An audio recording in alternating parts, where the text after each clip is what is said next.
Good morning, everyone. Mike's MMA Picks back with your Fight Morning quick card breakdown show for UFC Nashville this morning, bright and early. 12 fights. Looking forward to it. 8 out of 12 matchups here are currently favored to end inside the distance. We have Cory Sandhagen taking on Rob Font. And props to Rob Font for stepping in on very short notice to take a tall task here in Cory Sandhagen on a full camp. So let's break down this card. We'll put the quick back in the quick card breakdown show. First bout of the evening where we have a flyweight matchup. Ode Osbourne taking on Asu Almabayev. Asu Almabayev fighting out of Kazakhstan. What can we say about this Almabayev? I've watched his tape, and he seems to be a well put together fighter here. He is pretty bricked up for the flyweight division, but when he stood next to Ode Osbourne, you could see Osbourne's a much taller, much longer fighter here. And Osbourne has his back against the wall. Osbourne, longer fighter, heavier striker, somebody who has wilted under pressure the longer the fights go. Granted, he is coming off of the win over Charles Johnson. And we picked Osbourne in that matchup. Almabayev, it's interesting. You watch these fighters who come from overseas, and sometimes they've got a padded record on the regional scene. The guy has a 17-2 record. So you watch his fights.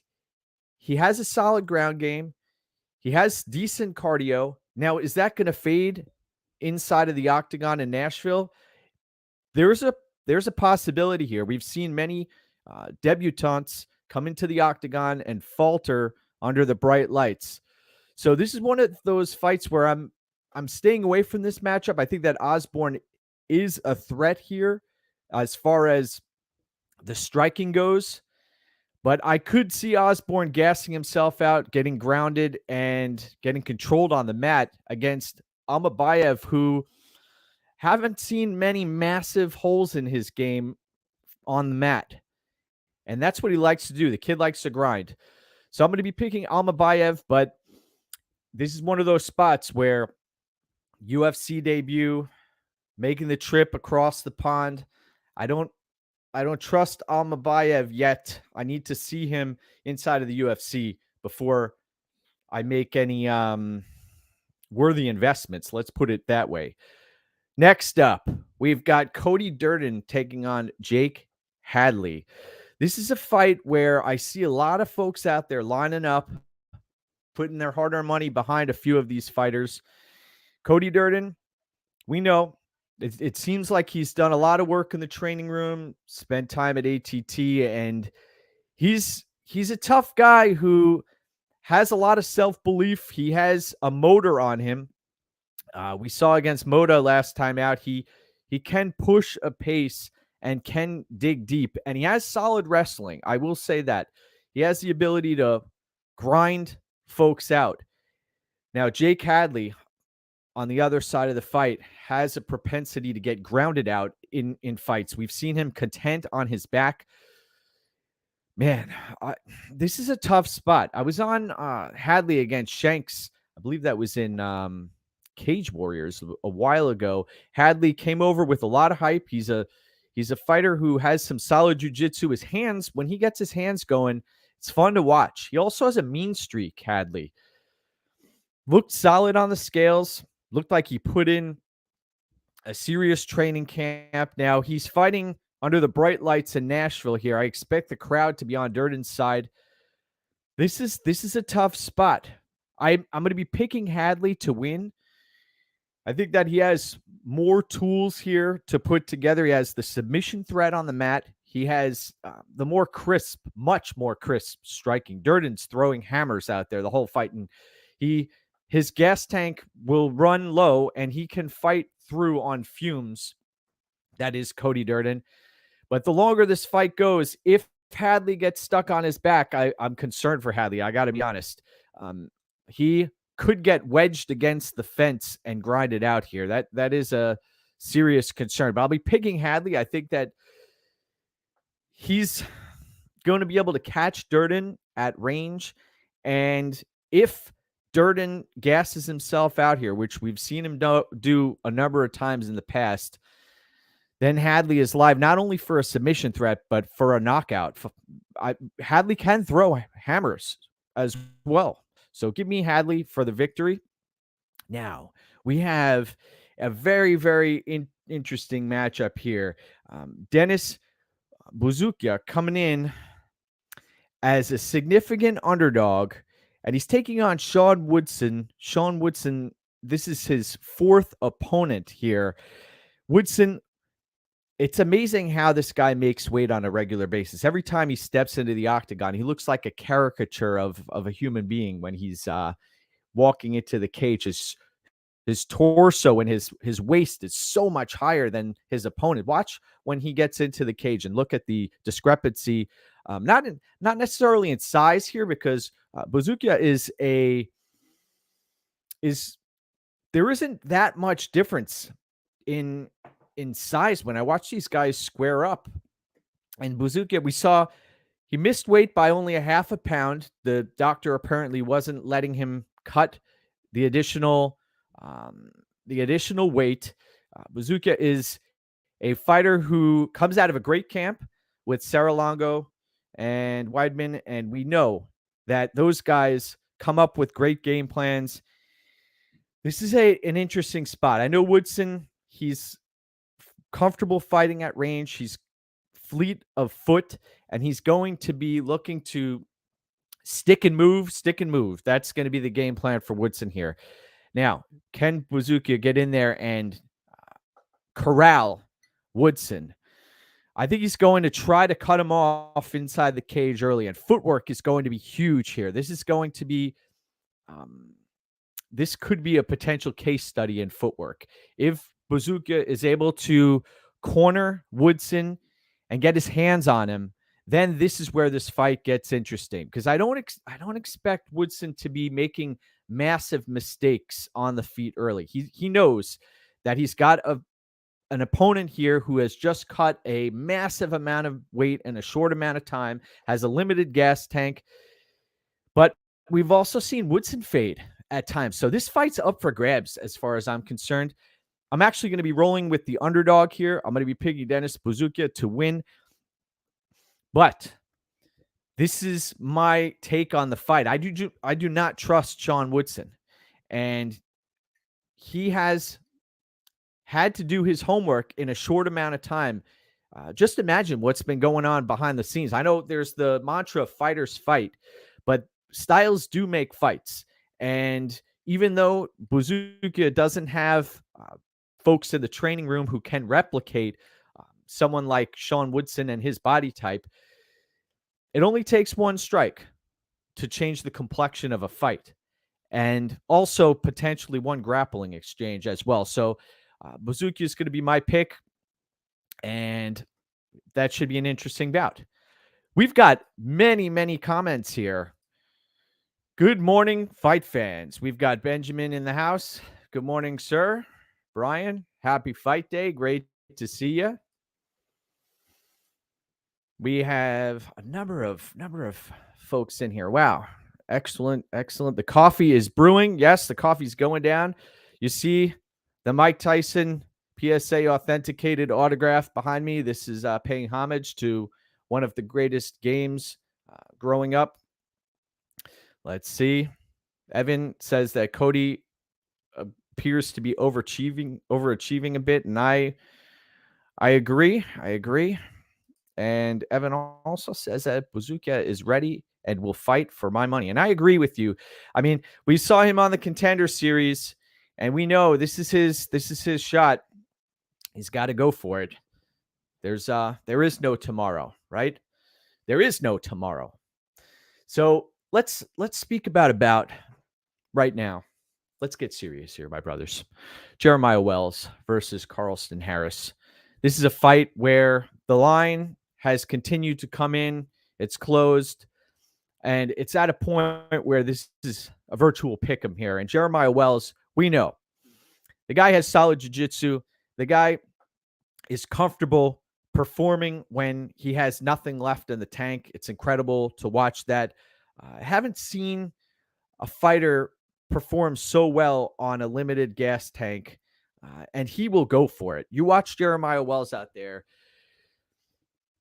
It's he's an interesting case study as well. And then you have Carlston Harris on the other side of the fight, who is a rangy fighter who will commit and sit down on his punches. You watch his uppercut when a fighter enters the pocket with him, and that I think is going to be a key to victory here for Carlston Harris. He has a much shorter fighter in Jeremiah Wells who's going to enter the pocket, and I expect Carlston Harris to unload an uppercut that could potentially change the complexion of this fight.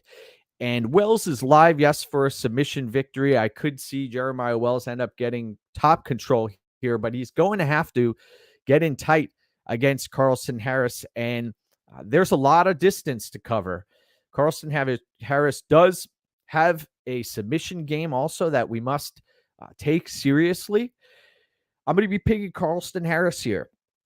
I think that the underdog is live, and Jeremiah Wells has come up big with his back against the wall. He's been dropped in a number of fights. He comes back strong. But the way I played this fight, I have a unit on fight doesn't go the distance at -215, I believe.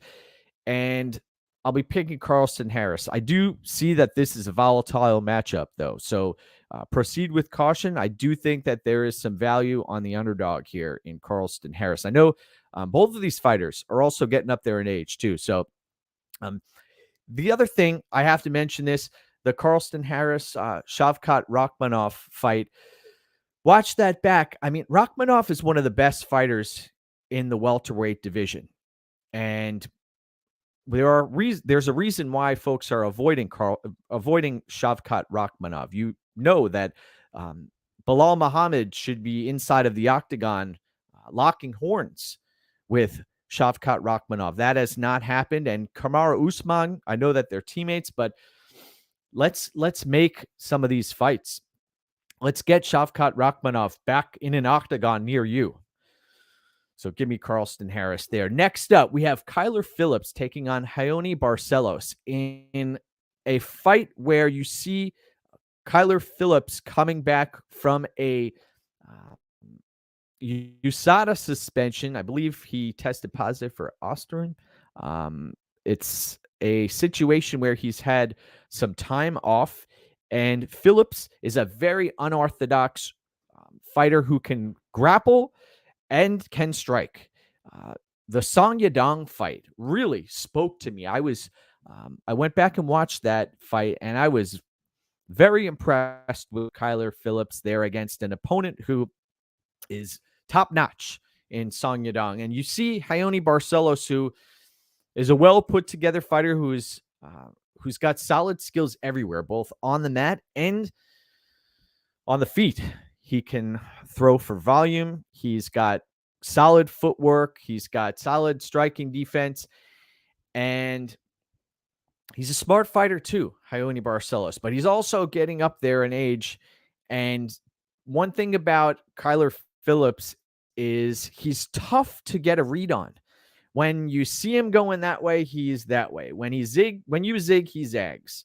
And he's able to catch fighters in scrambles, in transitions, and it's hard to hold him down also. So even if Raoni Barcelos establishes some top position here, I don't trust him to be able to do it for significant amount of time. So I'm going to be picking Kyler Phillips here. And I understand. I mean, trust me, I was one of those guys who wanted to see a matchup between Raoni Barcelos and Jose Aldo. That was something that I put on my proverbial fridge a few years ago, and it never came to fruition. I had some hopes there, but Raoni Barcelos just faltered. He faltered against Victor Henry and others. So give me Kyler Phillips here. and I could see him winning this fight a number of different ways. I think that he has the potential to get this done by knockout. The other thing is, let's be honest. I mean, there is a USADA suspension here too. So I mean, you have to take this stuff seriously. So give me Kyler Phillips there. Next up, we have one of the most exciting matchups on the entire card. Billy Quarantillo taking on Damon Jackson. Damon Jackson, he typically does not look good on the scales, and he did not look good on the scales yesterday. He is a leech. I believe he changed his nickname to Action, but there isn't much action when it comes to competing on the feet. We saw against Dan Ige, he was getting sandblasted on the feet, and Damon Jackson was slow, looked like he was in molasses, looked like that weight cut last time out against Dan Ige took a lot out of him. And then you have Billy Q on the other side of the fight, who's coming off of a brutal knockout loss to Edson Barbosa, where he was caught by a knee. Quarantillo, one of the differences I see in this matchup is Quarantillo's being non-complacent. He's not going to sit there and just accept positions for an extended period of time. And Damon Jackson relies on establishing a dominant position and holding opponents there. And Quarantillo is going to fight tooth and nail. The longer this fight goes, I see Damon Jackson starting to slow down. I know that he may come out hot and put Quarantillo on his tuchus and keep him there for a few minutes. But if and when Quarantillo manages to, I don't necessarily think he's going to sweep Jackson, but if there's a stand-up and these two start trading on the feet, Quarantillo is the much more proficient striker. I know it may not look very pretty, but the longer this fight goes, the pace picks up, and Billy Q is a fighter who is going to fight hard for your money. I know Jackson does as well, and I've had money on Jackson in the past, but in this matchup, especially in front of a huge crowd here, I think that Damon Jackson is going to start to falter, and Billy Q is going to take over this fight the longer this goes. So I got in on Billy Quarantillo at minus 160, played it for a unit, and I understand that Billy Q does not have great takedown defense and could potentially get stuck here on the bottom. But Jackson, there is some inherent risk here on Jackson, who you watch the Charles Rosa fight, and there have been others. It happens. Damon Jackson does run out of gas late in fights. And I know that Billy Q could potentially get down on the scorecards here, but also Billy Q could come out here and catch Damon Jackson also, who I believe is chinny here. So give me Billy Q in that matchup. Next up, where we have Ignacio Bahamondes taking on Ludovic Klein. This is an interesting fight. You have Ludovic Klein, who is coming back to lightweight, and he looked phenomenal on the scales here. Looked better than he's ever looked. And he's taking on a Bahamondes who was the last fighter to the scale, who is a bit of a weight bully. Let's be honest. Bahamondes relies on his size, his length, his volume. And Bahamondes, despite being the final fighter to the scale, I mean, obviously he had to cut a tremendous amount of weight here. He didn't look that bad on the scales. He looked like he was still filled out. He's still growing into his frame, a young fighter. And Ludovic Klein is a fighter who relies on those fast twitch muscles. I don't think Klein is going to come out here and grapple. I think that these two are going to lock horns via strikes. And Bahamondes does have there are concerns about his striking defense. He has what appears to be almost a granite chin. I know it may potentially be tested here against a quick Ludovic Klein, but I'll be picking Ignacio Bahamondes in this matchup. And I've been keeping an eye on this line. I thought it would come back in, considering that Bahamondes was the final fighter to the scale. So I'm monitoring the situation. I have no action on this bout, and I could see Bahamondes winning by TKO in the third round here. I like the kid's fight style. I like his pace, And one of the tweets I tweeted out a few days ago was share an example of a fighter who is battle tested and who has been battle tested. And that's one of those things where you talk about sports teams, sometimes as a group or as a unit, you need that battle tested moment to know that you can overcome adversity. Okay, this is a stressful moment. This is where we go to our well of experience and we draw from that to win fights. And the Makdessi fight for Bahamondes was one of those battle tested moments where he came out the other side and that went into his well. So that is another thing here that I put some stock into. Another intangible for Bahamondes. I think that he can go to the well here. He knows he's battle tested here. I know Makdessi isn't a great fighter, but he was pushed to the brink in that fight. So give me Bahamondes there. Let's see. We've got some comments here. How about Derek Lewis last week? Yes. Hey, I have to mention this.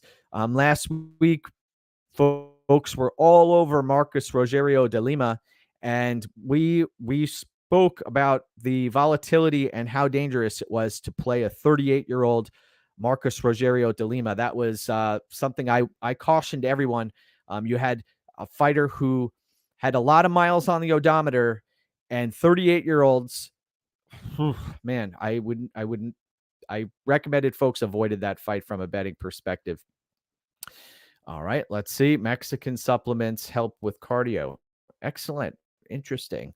I like over permutations in the Billy Jackson fight. Yes, I could see that happening, Evan. You know that Billy Q is going to fight hard for your money and come on late. You are correct, Shady. You are correct. And I appreciated that tweet a couple of days ago. That was one of the reasons I tweeted that out also. I was thinking of the Bahamondes-Makdessi fight and how that was a battle-tested moment. Now, this is a fascinating matchup we have here at light heavyweight between Tanner Boser and Aleksa Camur. Aleksa Camur coming in as the plus 124 underdog. He is a fighter who we haven't seen in a while. Solid striking. His chin has been tested. His entire facial structure has been tested in previous matchups. I'm glad he took the time off because Camur has been a bit of a punching bag, both in the octagon and I suspect in the training room with Stipe Miocic. I mean, how many rounds do you think he's experienced with Stipe? You got to wonder. I mean, even if he's got headgear on, that chin has been through tons of rounds. And Tanner Boser is a fighter who has dropped the ball since coming down to light heavyweight. He did look great on the scale, still very quick.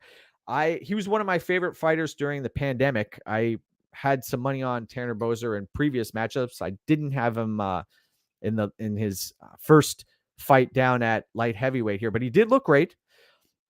And Tanner Boser sitting at minus 148. He's quick. He's got to get back to those leg kicks. That's something that he was putting a lot of stock into that at heavyweight, and that's what made him solid. This is a fighter who went the distance with Cyril Gane and looked decent. This is the thing here.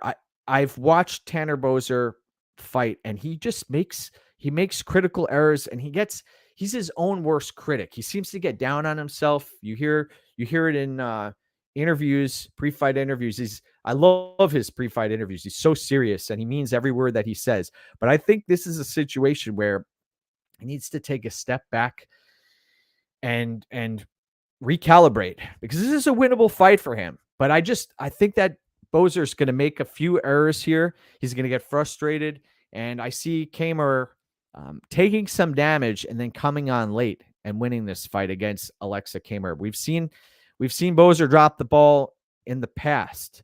And I mean, he fought a bowling ball, a literal bowling ball inside of the octagon and couldn't come out the other side. So I'm going to be picking Aleksa Camur to win in that matchup. Now, Next up, Diego Lopes against Gavin Tucker. This is a interesting fight. I was at Diego Lopes's last fight against Movsar Evloev, and I know a lot of folks out here are putting a lot of stock into recency bias, but I ask you, when has recency bias not been baked into a line? It seems every fight we take into consideration what took place prior to this specific fight. So Gavin Tucker, it's been 2.5 or so years since we've seen him inside of the octagon. He's a fighter who I had a lot of hopes in him when he first came into the UFC. He could flow on the feet. He had solid striking. Even against Billy Q, I believe I was on Quarantillo in that fight against Gavin Tucker. Very impressed there. I was on Gavin Tucker against Justin James, and that fight, I believe we got Tucker at dog odds against Justin James. Here, you're talking about a fighter who's taken another 2.5 years off, who's gone through numerous injuries, and he's taking on a hungry, not a hungry hippo, a hungry Diego Lopes. And Diego Lopes, a fighter who, yes, he's comfortable fighting off of his back, but also this kid has a motor on him, and he is going to bring the fight to Gavin Tucker. Go back and watch the face-off, both of them, the press conferences and the fight night weigh-ins between Lopes and Evloev. I haven't seen a fighter believe in themselves and be so confident, and it wasn't delusional. I mean, you see a lot of folks who have delusions of grandeur, both in the MMA capping world and also in mixed martial arts. And Diego Lopes, the kid not only believes in himself, but actually came out and performed there against Evloev. I know he was on the wrong side from a striking perspective, but he was committing to these submission attempts and almost had Evloev out of there. Look at the way Evloev was in pain at the end of that fight. In this matchup, I'm going to be picking Lopes to win. You've got the age, you've got the durability, you've got the motor, the pace. I know Tucker is a solid wrestler, and if he does get top control, he can try to sit in Lopes's guard, but I think that's going to be a dangerous proposition. And the longer this fight goes, the motor of Lopes, I think that's going to be a real difference maker here. So I got in on Diego Lopes at -125. The line has since blown out to -175. I'll be picking Diego Lopes to win. Many red flags on the Tucker side. I agree. Morning, Donnie. Good to see you here. Thank you for joining the stream. And so the play for me was Lopes at -125. I played it for a unit. And that's the other thing. You have to monitor risk too. So now Tucker, he's a tough guy who's going to come out and fight hard for your money, but 37.5 years of age, I can't back him in that spot with a long layoff and skills deteriorating. Now, this is an interesting fight here. This is a very, very interesting fight. I had this one lined up as a potential play on Dustin Jacoby. I watched back. It's interesting. I was at the Da Un Jung fight when he took on Dustin Jacoby, and that's a mutual opponent that these fighters have. Kennedy and Nzechukwu.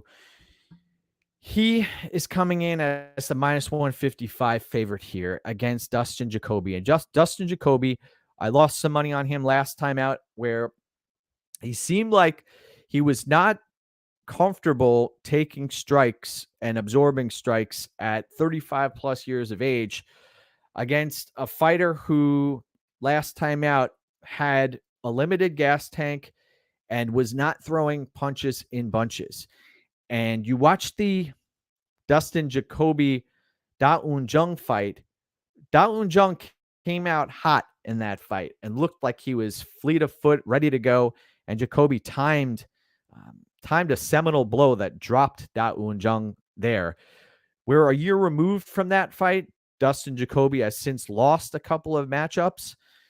And this is a very closely lined fight. The line is coming in. Nzechukwu fights out of a great camp. And the same can go for Damon Jackson. I must mention that also. Team Fortis, one of my favorite camps out there. They really have their fighters prepared for victory. And Nzechukwu, one thing you'll notice at the Team Fortis corner, when I've watched, and I've tweeted this many times, that I've never seen a fighter get reprimanded so much inside of a UFC octagon. Maybe Macy Chiasson. That's the other Team Fortis fighter who I've seen get reprimanded throughout the fight constantly. And Nzechukwu is going to have to mind his P's and Q's here. Now, I'll cut to the chase. I do see Nzechukwu winning this fight.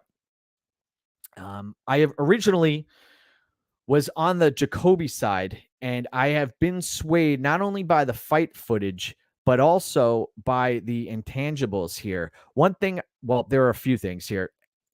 Nzechukwu, his striking is deceiving. He not only throws these long punches, and he can get caught. I was at his last fight against Devin Clark, and he can get stunned. He can get stunned, and when he gets stunned, opponents can capitalize on that. We saw Da Un Jung against the fence spam elbows. We saw Nzechukwu after he got stunned. I believe his nose was bleeding against Clark, and he turned the tide on Clark there. So in this matchup, the key here is going to be Jacoby's footwork, and he's going to have to be very careful here.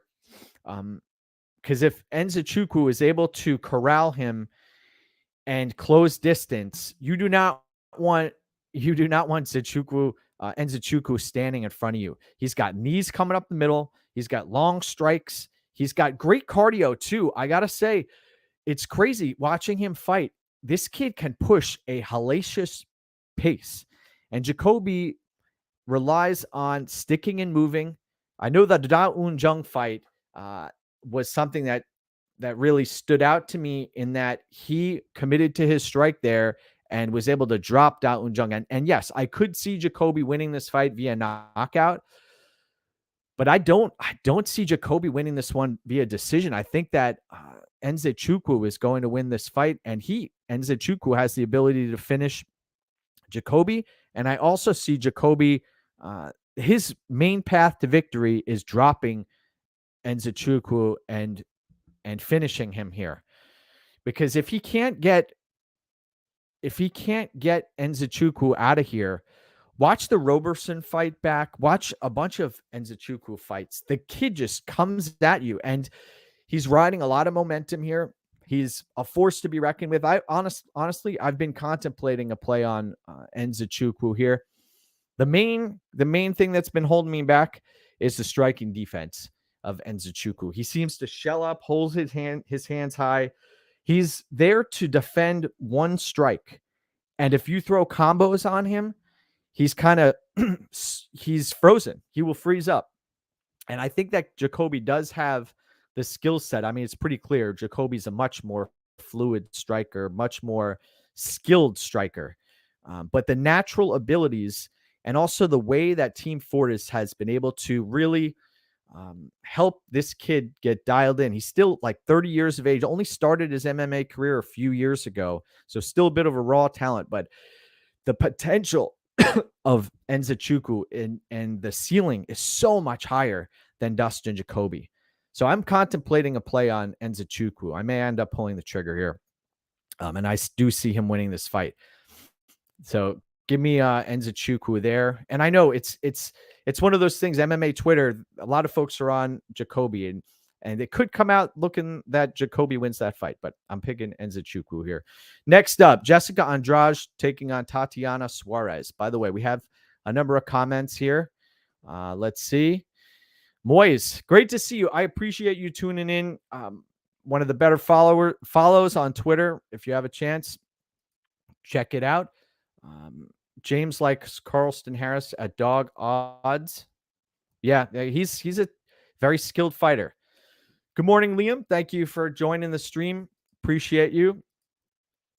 Nzechukwu is learning and getting better. That is true. That is true. And you also have to think back, when is the right time to get in? I think potentially, I know there are a lot of skeptics for Nzechukwu, and rightfully so, but I think this is a path where he could win this fight.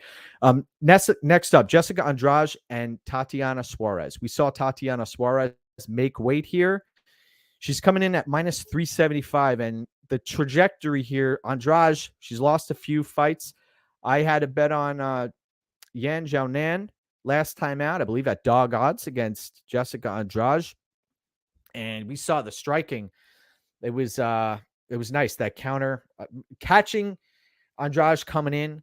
Now, does Andrade have to worry about the striking of Tatiana Suarez? No. The grappling is a real threat here. And I expect Suarez to try to ground Andrade early and grind her out. But she's going to have to close that distance. And Andrade is, you know what? You watch the weigh-ins, and it looked like Andrade had a very, very tough cut. I was expecting Tatiana Suarez to be the one who had the much tougher cut here to 115, but Andrade looked like she did. And I know she's cutting a lot of weight in the lower half of her body. She's got tree trunks for legs. And Andrade's the much smaller or shorter stature fighter. Great motor on both of these fighters. I think that Suarez is going to get this done inside the distance. I could see her doing it via ground and pound or potentially via choke. But I have trepidation playing anything here, because this is women's mixed martial arts. And if you've watched the fight footage of previous UFC events, that there is a lot of volatility here when it comes to women's mixed martial arts. We see head and arm throws land, okay? The evolution of women's mixed martial arts is not up to snuff. And sometimes pure physicality can be the difference maker, and aggression. So Andrade, if she's able to land on Suarez, I don't like the way Suarez absorbs strikes or even has any semblance of striking defense at all. She's just looking to close distance, wrestle.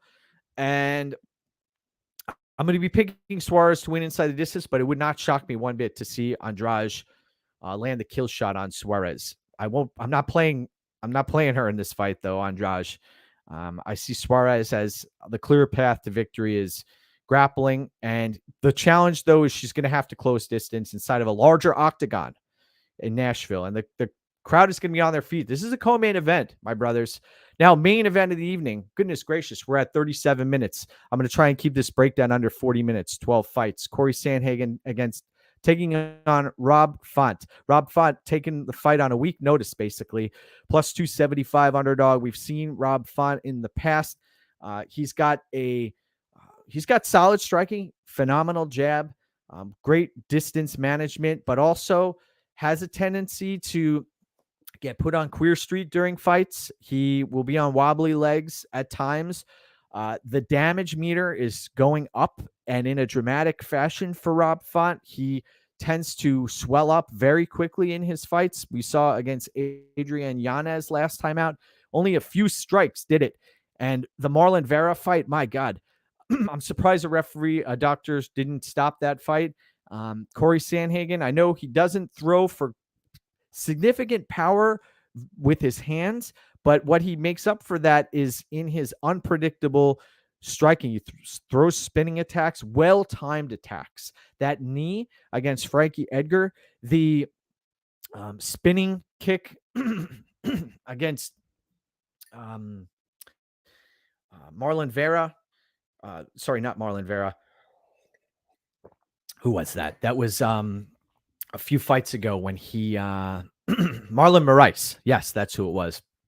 And we've seen Cory Sandhagen against Mario Bautista and others. When he decides to flip that switch, he can dominate. And the longer this fight goes, I know Rob Font took this fight on a week's notice. I don't think his cardio is there headed into this specific fight to go 5 rounds against Sandhagen. I think that this fight is going to end inside the distance. And I got in on Cory Sandhagen for a half unit at plus 125. Posted that play this morning to win inside the distance. I understand the reservations and the trepidation on making a play between strikers who are range fighters, and you watch the Piotr Jan fight and others, Chito Vera, etc. Those are very dangerous fighters as well.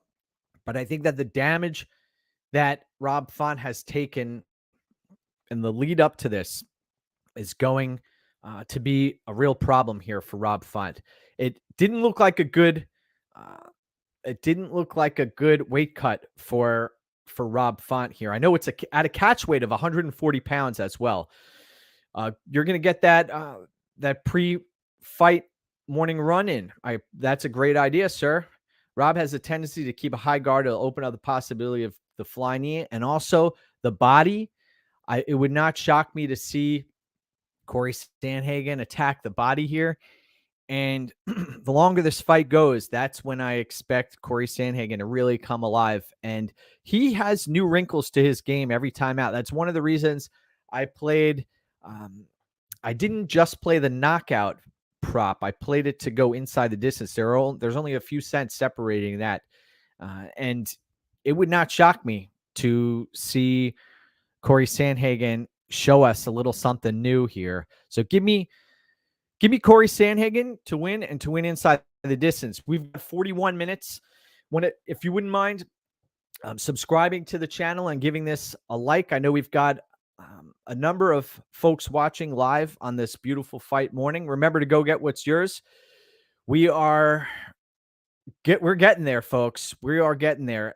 This has been a profitable year, and we are going after it today as well. So cheers to you.